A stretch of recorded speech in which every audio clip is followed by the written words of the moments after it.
Welcome to the Horror Homestead. My name is GiBi, and the newest FNAF novel, The Week Before, has been crushing it! The positive sentiment about this book is like nothing I've seen in a long time, and that's for good reason. It's a great book. In case you aren't in the know, let me summarize it really quickly. It is a choose-your-own-adventure novel set 1 week before the events of Five Nights at Freddy's 1, where you play as Phone Guy. It starts really simple with you having to survive a night by changing a light bulb in the bathroom while you avoid the animatronics. And then you get to go home to your 11-year-old daughter, Capella. It quickly spirals downhill as someone out there who knows about the murders breaks into the pizzeria, gets caught by the animatronics, and starts leaving you messages on your phone from the afterlife. And then Golden Freddy shows up and you die. I have a playthrough of each night on my channel where I hunt for Easter eggs and make sure I get all the endings. I'm going to link that below. It's unclear at this time how canon this series of books is going to be, but from my read-throughs, there's nothing in here that contradicts the games. The book actually bends itself over in knots trying to fit into the game's timeline. So as far as I'm concerned, with the exception of one Easter egg, this book is canon and can be mined for clues. So we're going to have a look at that.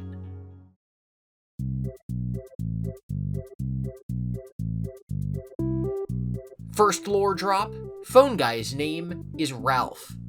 He has a daughter, Capella, who is 11. He does not live with her mother, but she is implied to still be alive. He was never a manager, but because of his long-term employment, the company management does have him conduct interviews and train new employees. We're going to talk later about when he's on day shift versus night shift, because it's kind of confusing. The two biggest lore drops in this book are actually just the inclusion of characters who we don't even get to meet. Ralph's neighbor, Mrs. Andrews, lost her young daughter years ago, and now, it says, tries to keep an eye on the neighborhood kids. It's hard to explain this without you just reading the book for yourself, which in this case I do definitely recommend because it's just that good. But this character could be cut from the book entirely, and nothing would change. Unless you just want to add that it's a little bit of flavor to the world, I think we're supposed to draw inference from this that it's relevant to the greater overall narrative, and that she is the mother of a child who went missing years ago in the MCI. And that this daughter who went missing, well, it's not Susie. Susie went missing inside Freddy's.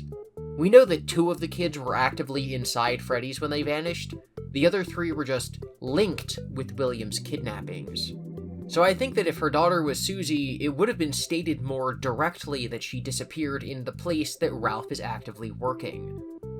This leaves her daughter to be Cassidy.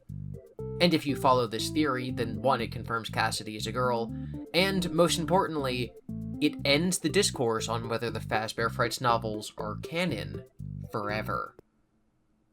Andrew is a character from Fazbear Frights who takes on Cassidy's role from the games. Many people believe that both characters actually do exist in the games, and that Andrew is just a character who we've never heard of before. He's the one you should not have killed. He's the one who tortures William, and it doesn't matter that he was literally never mentioned before this point. But if this detail in The Week Before is about Cassidy, then it would confirm her name is Cassidy Andrews. And that's pretty solid evidence to me that Andrew in the books is a Cassidy stand-in using a similar name to connect the 2 characters across continuities. Cassidy Andrews is the vengeful spirit, and the Fazbear Frights books aren't canon to the games. Shout out to Rolo Linwood in my comments for posting this observation. The second biggest lore drop in the books is, I hope, setting up a really big reveal. At least I hope it is, because it could also just be a little joke. The lady who broke into the pizzeria and then immediately died was named Browen. It turns out that she's a journalist and is there to investigate Freddy's. She knows that the child inside Bonnie is named Jeremy, and she's trying to help the children and also help Ralph. Her spirit is able to guide Ralph for a few nights beyond the... well, not beyond the grave. She doesn't have a grave. Her body is stuffed inside Golden Freddy. She's able to guide Ralph from beyond the bear, and she tells him to get her cell phone, which she dropped when she got dead. When Ralph retrieves Browen's phone, he looks through the contacts and he finds the numbers for all the phones throughout the building. He uses these to place calls to make distractions. It's actually part of the gameplay, like he has to call the security office and then that lures the animatronics to the office. But a contact that is mentioned and then never brought up again is someone named Deep Dish. This is obviously a reference to Deep Throat, the FBI agent who leaked details about the Watergate scandal to the press. It's also a pun about pizza. Deep Throat, decades later, would be confirmed to be an associate director to the FBI named Mark Felt. Because my audience is mainly comprised of people who weren't even alive in the 1900s, I feel like I have to explain Watergate. Watergate is a hotel where the Democrat Party was holding meetings about their plans for the upcoming election. Several staffers working for then Republican President Richard Nixon broke into the hotel to spy on their political opponents. They were arrested, and Nixon later lied under oath, stating he didn't know anything about this spying plot. This led to his impeachment. Although he technically wasn't impeached, he actually resigned. Deep Throat leaked information to the press due to his position within the FBI, and his true identity remained hidden for decades. This whole affair is why the suffix gate is added to a lot of controversies. It refers to when there's a massive controversy, typically when there's a lie involved. Think Elsagate, where YouTube came under fire for its algorithm promoting content that looked like it was meant for kids but really wasn't. Or Deflategate, where Tom Brady was accused of knowingly using deflated footballs to make them easier to catch. These are controversies, and there were potential cover-ups involved. Back to FNAF. With Browen being a journalist, having a contact in her phone labeled Deep Dish implies that a higher-up in Fazbear Entertainment leaked her the information about the MCI. That could be how she knew the name of the victim inside Bonnie is specifically Jeremy. This Deep Dish person could be a new character, and again, I hope that this is brought up at some point in the future and this whole journalist plot comes back. Or it's just Henry, which would mean that Henry was active in the FNAF 1 era, trying to help people free the souls. All of this we get from just a mention of the character of Deep Dish, relating it to this real-world event. With that said, it could also just be a joke for old people like me.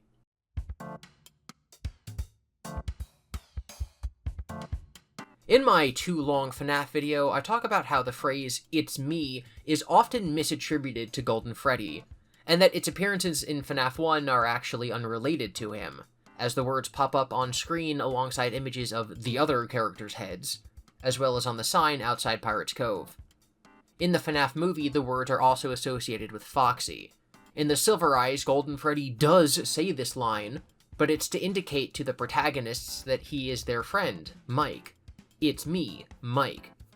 In FNAF 2, the words appear during the in-between night cutscenes where you stare at the puppet and the other animatronics. This is often theorized to be the time when the kids are actually stuffed into the suits, and the words "It's me" appear on screen.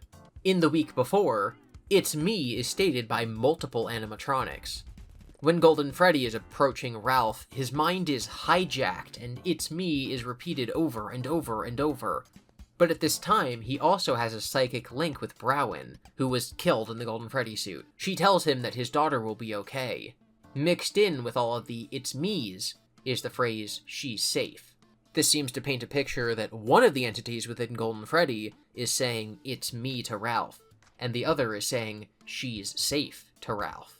The other clearly being Browen, but the former being left unclear.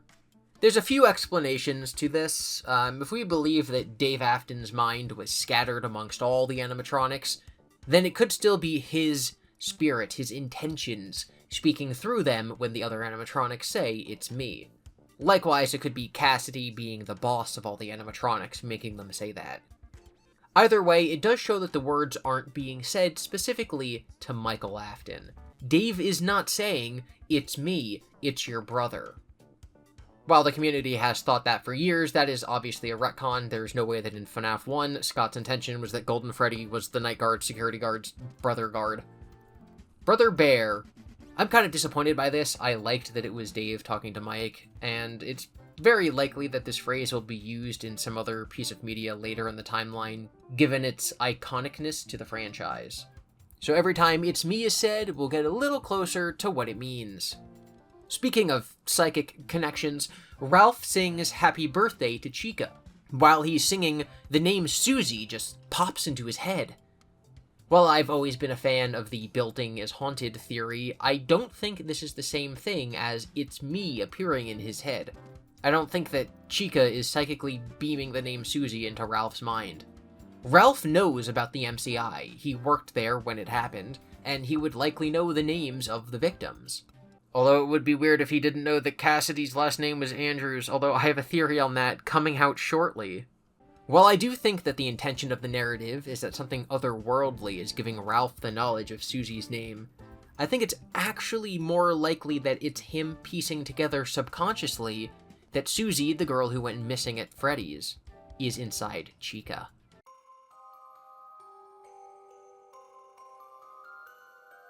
In an ending where Ralph gets stuffed into a suit, he goes home as Freddy, and he's like, "Yo, daughter, I'm home, but I'm Freddy now." This seemingly depicts his soul as piloting the animatronic, as opposed to just powering it. In this case, Freddy would be acting more like Phone Guy, the way that Baby acts like Elizabeth or Springtrap acts like William, and not the way that, for example, Foxy acts like the MCI kid who's stuffed inside of him.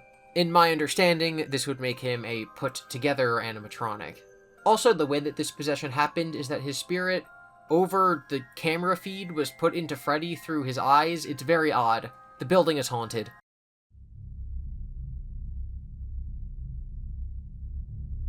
Alright, now we're going to move on to some smaller details.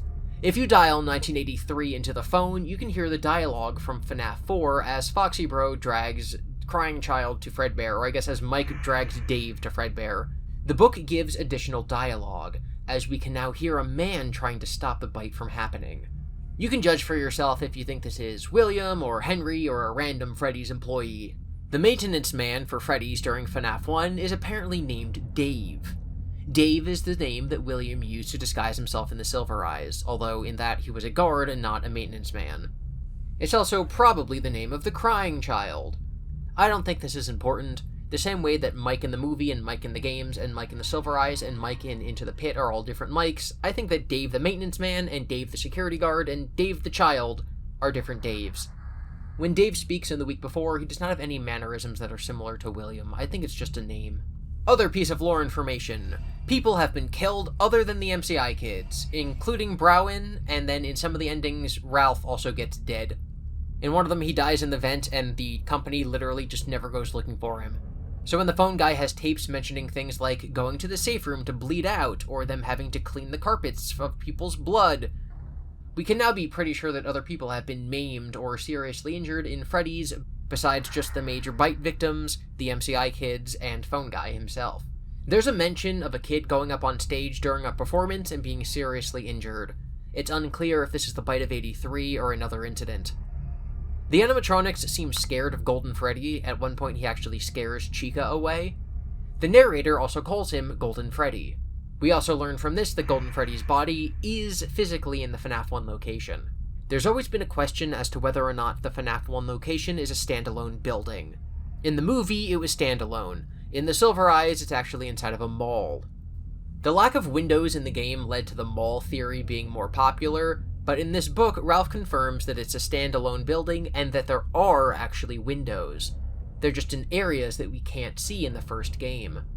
The pizzeria also apparently has a lot of rooms that aren't visible on camera, meaning that the maps that we see in the games are a lot less literal than we usually take them to be. There are apparently boarded up rooms throughout the building that Ralph doesn't even know about. A few people have asked if this could indicate that FNAF 2 and FNAF 1 are the same location, with the FNAF 2 part being boarded up after the bite of 87. The FNAF 2 newspaper does say that they hope to reopen someday with a smaller budget. It doesn't say at a different location, it just says reopen. So this is actually very possible. Is it ridiculous? Well, yeah, but so is Hyrule changing in literally every single Legend of Zelda game. The Bite of 83 was referred to in-universe as the Big Bite, until the Bite of 87. The same way that World War I was referred to as the Great War until there was a World War II. It's a small thing, but it does actually technically confirm for the first time that that bite, that the events of the FNAF 4 minigames, take place in 1983. There's always been plenty of evidence for this, like the TV in FNAF 4 saying 1983 and it being the code to the sister location secret room, but this is a solid date which we almost never get. One Easter egg that I think will bring the validity of the game's continuity into question is that the code to answer the voicemail in the office answering machine is 2014. The options that the book gives you to try to answer the phone are 1983, 1987, and 2014. It's obvious that these first two dates are highlighted because those years are years of big bites. Does this mean anything for the franchise, other than 2014 being the year that the FNAF franchise started? I really don't think so. I think this is an actual Easter egg meant only for the fans in our real world to see and go, oh, I get it, 2014 is important because it was the first year of FNAF, as opposed to it being some sort of secret in-universe code for something. But I do know it's going to bother some people. At one point, Ralph states that there is a music box near the prize counter in the FNAF 1 location. When Freddy plays the Toreador March, Ralph notes that none of the animatronics should be able to make music like that, with the implication being that Freddy is either doing it through spiritual means, or that he has the music box from the prize counter. We know that the subtext is that the puppet's music box is what's at the prize counter, but this leaves room for a lot of theorizing. Can the music box play multiple songs by using its ghost magic? Does Freddy take it with him when he goes on the attack? Does this mean that the puppet is in the building during the events of FNAF 1? I do love the retcon that Freddy plays the Toreador March because it's a tune associated with bullfighting, and so it's being played to dare the Night Guard to rush at him. But while this information has very few answers, it does tell us that the music box made its way to the FNAF 1 location. Continuing on, Ralph states at one point that he makes more than minimum wage. Given that the community used minimum wage to calculate when FNAF 1 takes place, this could throw that entire argument into jeopardy. If Fazbear pays employees above minimum wage, suddenly, Mike could have been employed much earlier than we thought. However, I think that would be a silly interpretation, as Ralph specifically mentions that he got raises above minimum wage, as in, for staying at the company, he's been rewarded. There's no reason to think that Mike wouldn't start at minimum wage in FNAF 1, and thus I don't really think that this means anything. This fact was mentioned in the story as Ralph convincing himself that Fazbear's has treated him well, and is not merely in there for a lore drop. Alright, so the week before has a few references to pop culture, and I'm going to rattle them off quickly. Ralph mentions that a more accurate name for Bonnie would be Thumper, as a reference to the rabbit character in Bambi.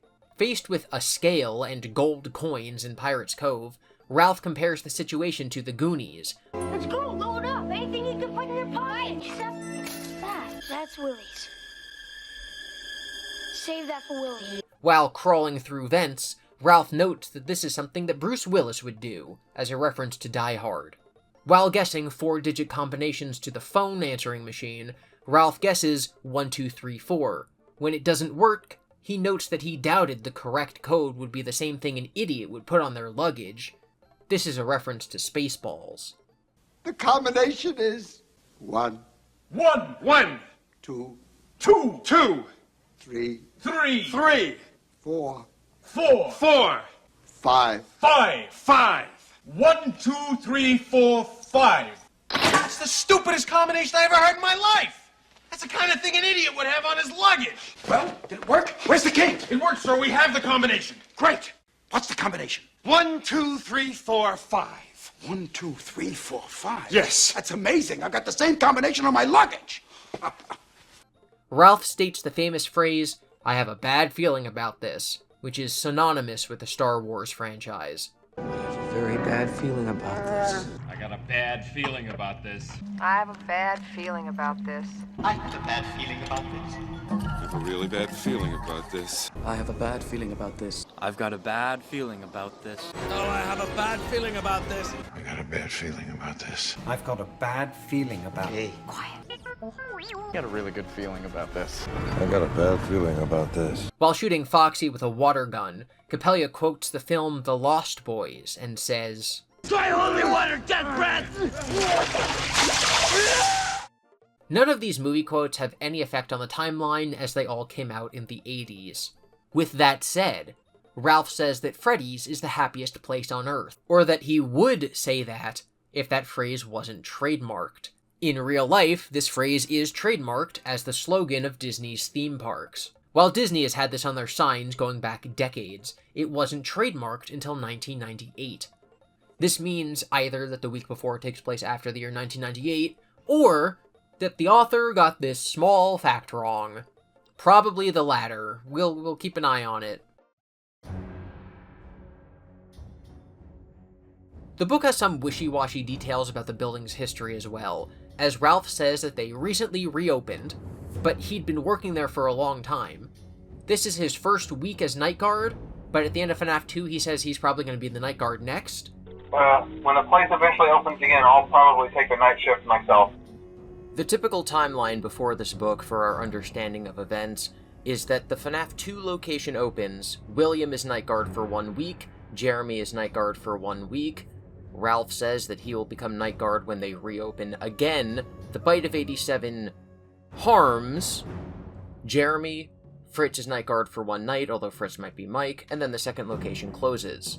Some amount of time later, the third location opens for FNAF 1. Ralph is the night guard. He is night guard for several years until he's set to retire in either late 1992 or 1993. Ralph is killed on the 4th night. Mike is night guard for the next week. Mike is fired.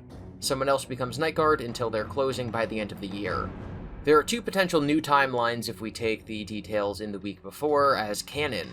FNAF 2 1987 era is the same, except that when Ralph says he'll be the night guard when they reopen, he is wrong and or lying.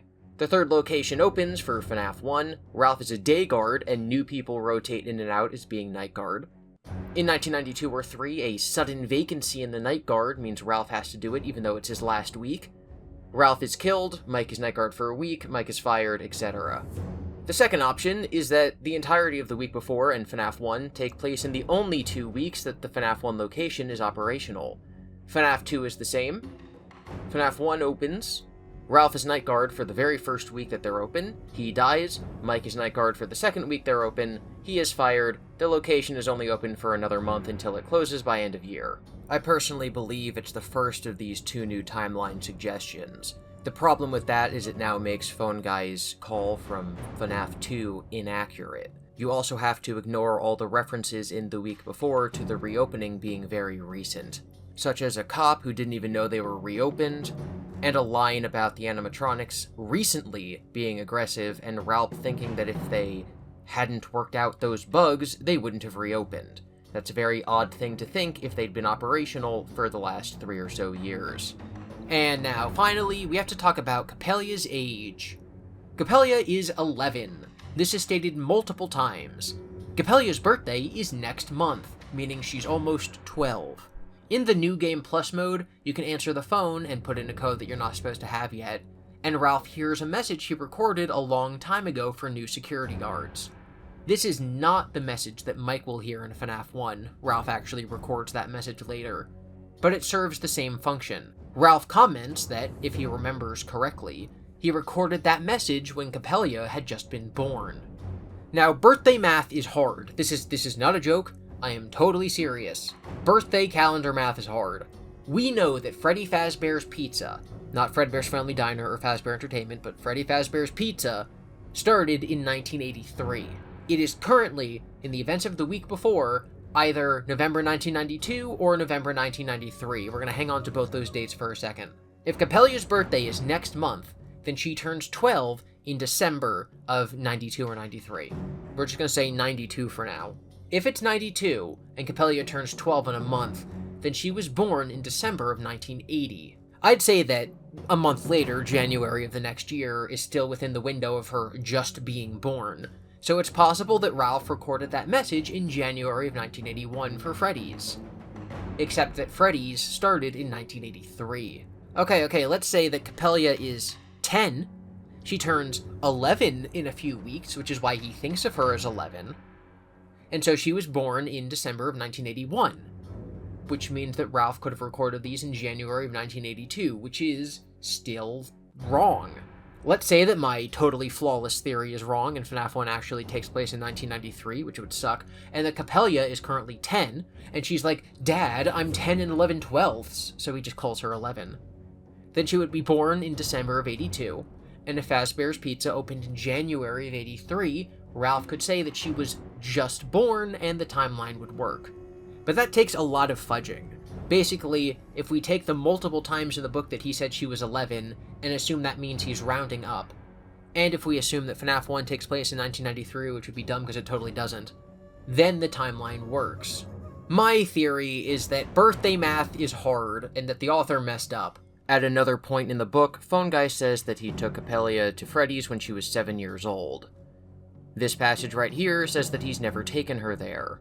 I think it's likely that this passage was written before the other parts of the book were ironed out, and so it gets contradicted twice. Her birthday can't be next month, and she can't have never gone to Freddy's, because she's obviously been to Freddy's.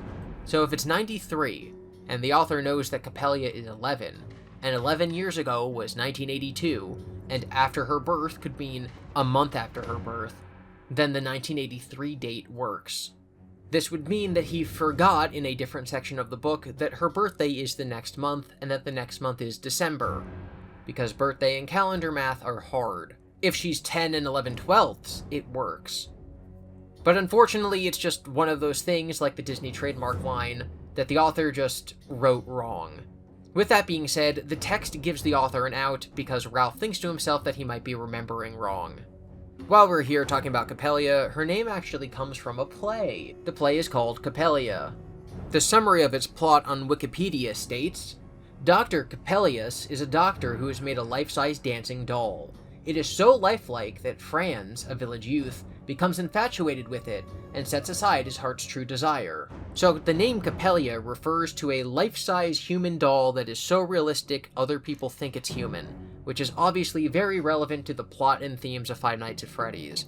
I do not think this means that she's a robot, I just think it's a reference, and that it is thematically relevant. And that's all I got. That's certainly not all there is, though. I'm guessing more things will be noticed by more people, so if there's new information, I'll go over it. Probably in my Q&A series. If you noticed anything, leave it in the comments below. Thank you for watching, be sure to be nice to each other in the comments, consider supporting the creators you admire, and never lose sight of the things that are important to you. Remember that Freddy stands for Friendly, Respectful Engagement, Discussion, and Discourse Yields Success.